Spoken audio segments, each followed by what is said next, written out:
All right. Hello, everyone. My name is Lucy Valeski, and I'm a reporter at Missouri Business Alert. I'll be your host for today's discussion. For those of you who are new to Missouri Business Alert, we are a digital publication that provides top business news from across the state. We also host events like this one as a resource for the business community in Missouri. Throughout today's conversation, we want to hear from you. If you have any questions, please leave them below in the chat of this Facebook Live. We'll be watching the chat and we'll have time to get those questions answered. In today's conversation, we'll be taking a look at developing a business in rural areas of the state. I am joined by Anastasia Tiedemann. Anastasia is the Executive Director of the Missouri Rural Enterprise and Innovation Center, a business consulting program for entrepreneurs in rural parts of the state. Tiedemann serves counties in northern Missouri and consults people looking to grow their business in rural communities. Thank you for taking the time to talk with me today, Anastasia. Thank you. To start off, could you just tell me a little bit about what the most common types of businesses that are opening in rural areas of Missouri? So the businesses that I see opening a lot in rural areas are service businesses and retail businesses. There's a lot of online businesses open too, as well as, people who sell their goods or services online, just because in a retail business, if you're opening up a bricks and mortar, like a restaurant or a boutique or something, there's quite a bit of overhead. And so they tend to start off part-time and then kind of work their way into it. So, but those are the most popular kind of businesses that I see. Yeah, absolutely. And what are some of the benefits of opening a business in a rural area? Well, there are benefits and there are drawbacks. So when you're opening a business in a rural area, if you are a part of the fabric of that community, you can expect a lot of support from your friends and neighbors, because this is the person that goes to church with you who's opening this business. And so everybody's got a pretty good personal relationship usually with the people who are opening businesses. Word of mouth, through relatives, friends. I mean, it seems to be pretty easy for people who are born and raised in a community to open a business and have a really good following. There are some businesses, however, let's talk about competition though. So in the rural areas, we probably don't see the level of competition that you probably see in Columbia. And out here, we're willing to drive to different areas. There's Kirksville is kind of a hub, a bigger town of all the counties that surround us. So people look to us for a lot of the retail, some of the grocery, clothing, things like that, where you don't have a lot of those small, those kind of stores in the outlying counties, just because there's not the population to support it. So there are a lot of people who come in. But if one of those establishments does open, I mean, it becomes a word of mouth. It's a destination. If there's like a cool boutique opening up in a small town, I mean, it's pretty neat. Everyone tries to go and support it. So there are definitely pluses to opening up a small business in a rural area. And then what are some of the biggest challenges or obstacles you see rural businesses running into? One of the biggest challenges in our area, I think, is access to capital. A lot of people are funding their business out of their savings account or out off of their credit cards. Perhaps there's, once they reach their limit of what they can fund themselves, they have to make sure their credit's okay so they can go to the bank and get a loan. There's not really a ton of other options in a rural area for financing other than your traditional lenders. So we're very limited depending on where your area is. Angel investment or venture capital, there's not that here necessarily. So that's one of the challenges. And I would say one of the bigger challenges too is because you're looking at a less of a population, you're going to have to make sure that you get the customers coming in the door or buying online or doing something, because you're still going to have those overhead costs, whether you, from day one, just to turn the lights on, whether somebody walks in the store or not, you're still going to have those overhead costs. So I think that can be a challenge in a rural area. Right. I wanted to circle back to funding. What are the other specific challenges that businesses in rural areas run into when finding funding? You said they kind of typically fund themselves, or is there any other challenges that are associated with that? Well, if people in a rural area or anybody for that matter doesn't have good credit, they tend to not get good financing or the best financing terms. Right now, for example, the interest rate is pretty high, so people may be wanting to wait a little bit before borrowing money because their money's not going to go as far.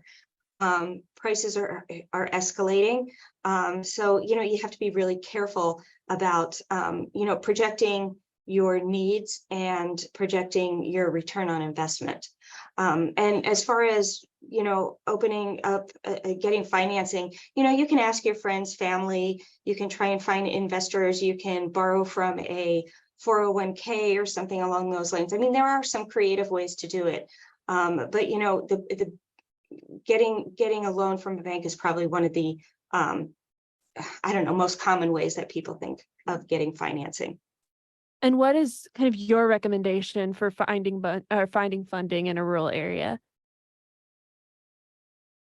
Finding funding in a rural area, well, it depends on how much you want and how much you need. I would say tap into your utility co-ops. Sometimes they have revolving loan funds. There are sometimes different communities have their own revolving loan fund through the city or the county, and these are to spur economic development. So basically what they're doing is they're getting a grant or some other kind of funding that they can loan to small businesses to create jobs and tax dollars and things like that, which are good for the community as well. Usually the revolving loan funds tend to be at a lower percentage rate, which is a great help now that now the interest rate is really high.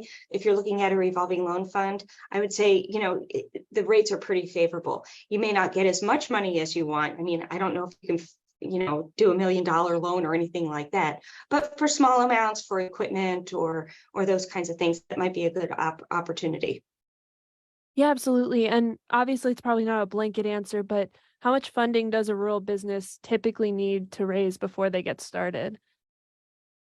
It depends on the industry.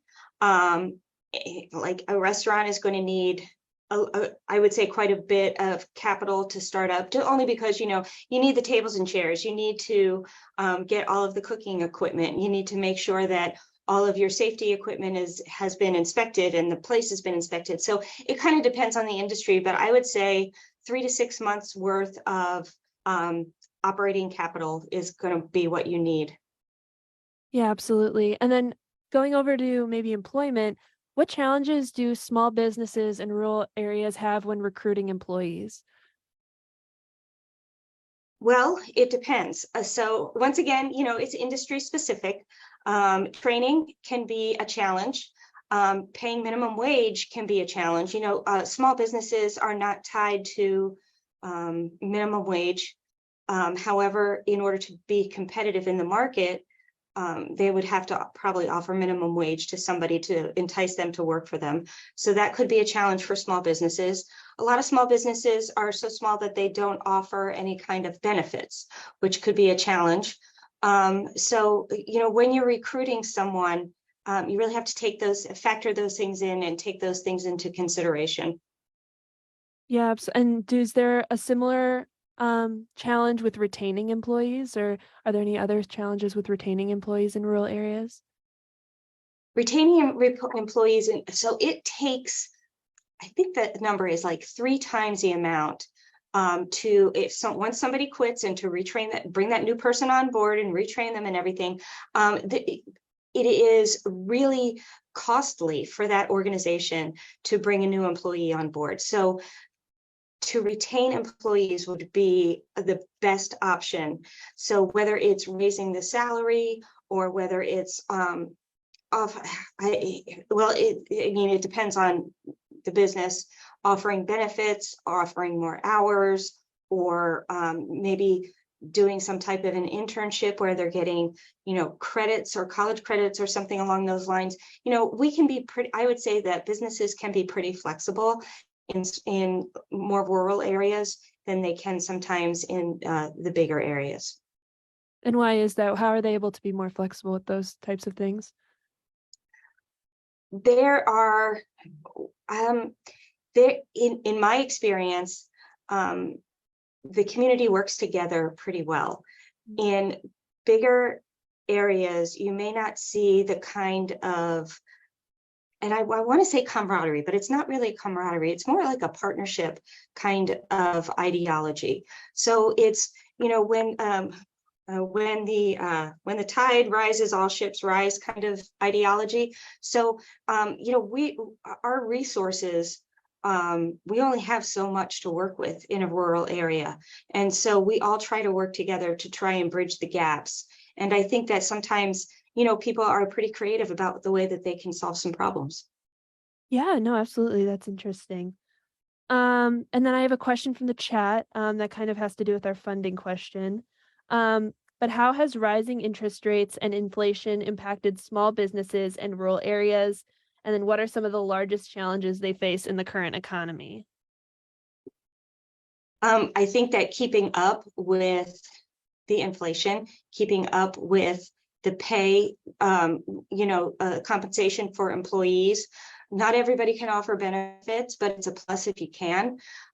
So I mean, that's not quite. Can you repeat the question again? Yeah, for I don't think sure. that was quite what you're asking. How has rising interest rates and inflation impacted small businesses in rural areas? And then the second just question was how or what are the largest challenges in this like current economy that rural businesses face? Okay. So for the second part, I think that money is definitely one of the biggest challenges. And for the first part of the question, I think that I have seen, although people are still being entrepreneurial, I have seen them moving forward at a more cautious, in a more cautious way. They don't want to all of a sudden just move their boutique into a Main Street business. You know, perhaps they want to start selling online out of their home. So starting small, you know, trying to gain a following before spending a lot of money on, you know, doing the big opening for the bricks and mortar building. Yeah, no, absolutely. And how do you recommend businesses in rural parts of the state to market their brand or to get the word out about their business? Um, to market online, of course, but there's a lot of clutter and there's a lot of noise online. There's a lot of competition online. So what I think that they have to do, number one, is what I tell my businesses. If you want the community to support your business, you want to be supportive of your community. So show up at those ribbon cuttings. Be a member of your Chamber of Commerce. You know, talk to people after church, have donuts and coffee, you know, those kind of things. Be a member of the community and watch how then the community would support you. So I think that's one of the basic things to do. But then again, you know, to differentiate yourself from some of the other places out there, what is different or better than what some of your competition is doing, or what is different or better than anything in the rural area?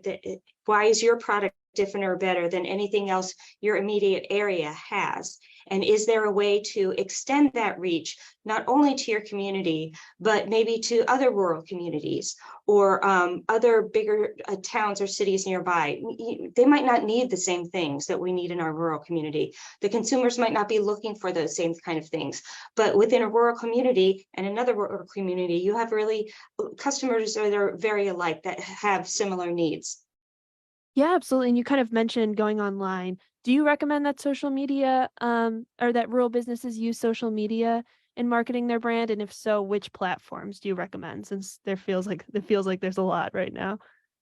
Well, there is a lot, and it depends on what the business is and what your target market is. So, you know, for Facebook, for the people who are, I don't know, 40 or 50 and older, a lot of those people are on Facebook. But you've got Instagram, you've got Pinterest, you've got TikTok. I mean, it just depends really who is your target market and where are they on the internet, on social media? How are they interacting with each other that you can get on that platform and start to, you know, friend people and start to like things and start to be a part of that conversation. But it's going to depend on your target market and what your product is. Yeah, absolutely. For anyone watching, if you have any questions for Anastasia, please leave them in the chat and we'll get to them in a few minutes. Um, but my next question was, what are the first steps that you recommend for people who are living in rural areas or in the state? What do you recommend for people who want to start a business? For people who want to start a business, I would say the number one thing is to do your research. Identify what is exactly what do you want to do, or what do you want to sell? What does your competition look like? What are they selling their product for? How is yours different? Who exactly do you think would be the market for your product, and how much are they willing to pay? I mean, there's a ton of research that needs to be done, especially on your target market and pricing. You want to make sure that when you're marketing, that you're marketing effectively. You're not using different channels. If you're putting ads in the paper, you're going to reach a different target audience than if you do Facebook or if you do Instagram or TikTok. So really dive deep and investigate the industry, the whatever you're selling. Find out what's going on, find out what the trends are, find out, are prices going up and down? Is there an easier way to do things? Really get in there and take a deep dive and learn about what you're doing, because if this is your business, you are the expert. You want to be the expert. So learn about it. Don't let somebody else do all that for you, because there's going to be really valuable experiences that through your research that you're going to learn about, that other people won't. Yeah, absolutely. And how do you recommend people go about doing that research? I would, Google. Google is your friend. So I would say start with your online searches, talk to people in the industry, talk to people who you think might be your customers, ask them, hey, what are some of the biggest problems that you see right now? And how do you think what would make life easier, as far as, whatever that problem is, whatever, that industry is, what would make things easier for you? If it was cheaper, if it was more accessible, if you could somehow reimagine the structure of it. Like, tell me a little bit about what are the pains that you have that we could eliminate with that product. Yeah, for sure. And kind of looking at your center, what is your process when you start working with a new business, and what resources do you offer people? So it's really a lot, kind of getting the idea out of their head onto paper. So I'm with Merrick and K Ready, and also SBDC, Small Business Development Center, and we have counselors in Columbia as well. We are represented all across the state of Missouri. So there is a counselor that covers your county wherever you are. So as far as resources go, small business counselors are a great resource, because we are paid for, number one, by your tax dollars. We can help you kind of sort through, is this a good idea? How can we find out if this is a good idea? Is there a survey? Who do you need to talk to, perhaps, to find out if your idea has legs, and if it's going to be a good fit for your business, for the community, or whoever your target market is, whether it's not just community, or whether it's, everyone in a certain industry. So we can also help with business plans, financial projections. We can help with succession planning. So let's talk about what happens after the lifespan of your business. Now you want to retire. Now what? Do you sell your business? Do you have somebody in your family who's interested in taking over that business? What are some strategies there that you can use? You worked hard all your life in this business, and now, you don't want to see it just die. It's a terrible loss to a community when a business just closes its doors. Mm-hmm. Yeah, absolutely. So you work with people at different stages of their business. We do. All stages, from the idea through the startup, through the maturity of the business, succession, everything. And we have some great tools and resources. We use different things like Growth Wheel, and some of the planning. We have Profit Sense, and some other great tools to crunch numbers and things like that. So we have a lot of there's people, I would say, in our network that have a wide variety in a wide variety of knowledge in tons of different industries. So definitely try to try to search out your SBDC office that handles your county, and reach out to them and see how they can help you. Yeah, absolutely. And going back to your point about finding a new owner, maybe once a business owner wants to retire, how do you go about finding that owner or finding someone to take over the business?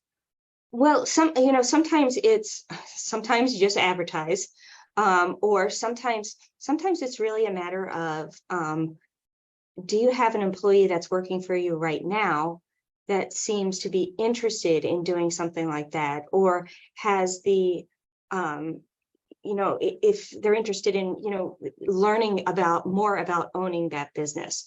So there's usually, I would say generally, there's three different ways you could sell it. You could sell your business.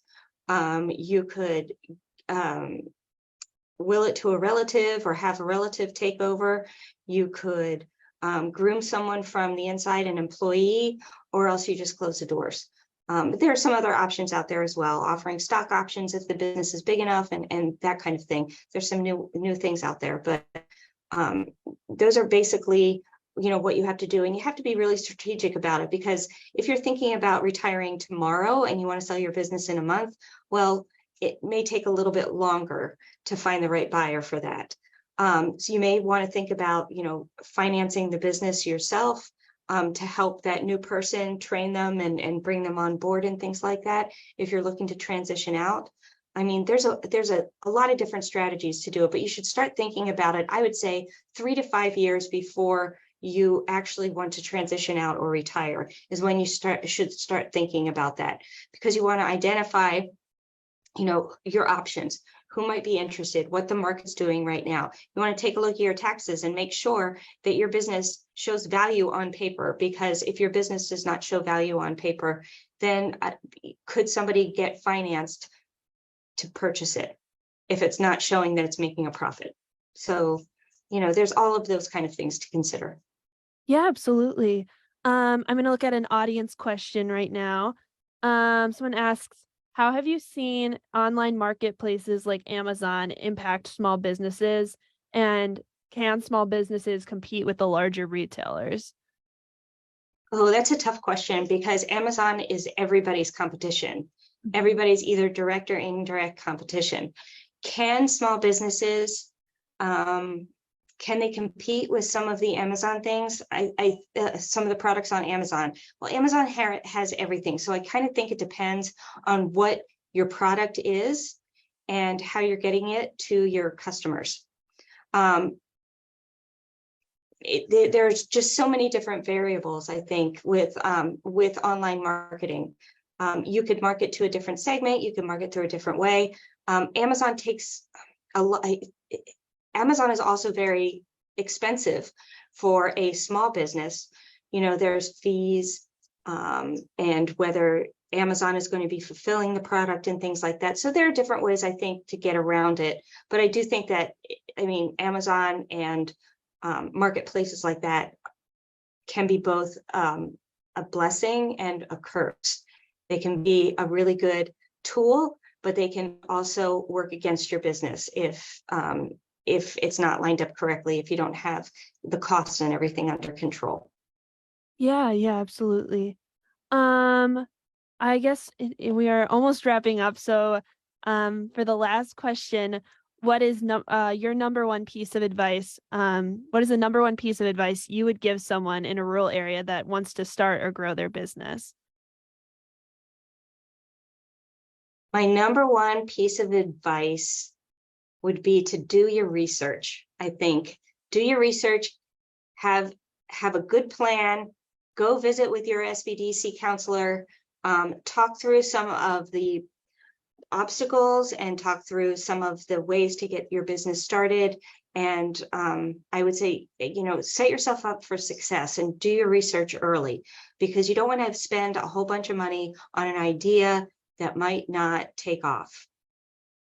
Yeah, no, that's great to hear. And are there any other state resources that are available to small businesses? When you say States Link, it has a lot of resources in different areas of they map out, they have a map of like different entrepreneurship resources in different areas of the state. I would say SBDC for sure. Go visit with your extension. Depending on your idea, they could be really helpful. So yes, I, I think that covers it. Yeah, no, absolutely. That's wonderful. Um, I think that's all the time that we have now, Anastasia. So thank you so much for sharing your perspectives with us today. Thank you. I really appreciate it. And hi, everybody out there. Thanks for listening. Yeah, and thanks so much to everyone else who's watching for tuning in. And if you want to keep up with everything else Missouri Business Alert is doing, you can check out our daily email newsletter, The Morning Minutes.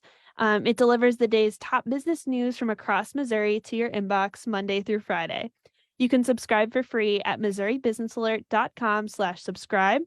You can also keep up with us on our website, missouribusinessalert.com. Thanks again and have a wonderful weekend, everyone.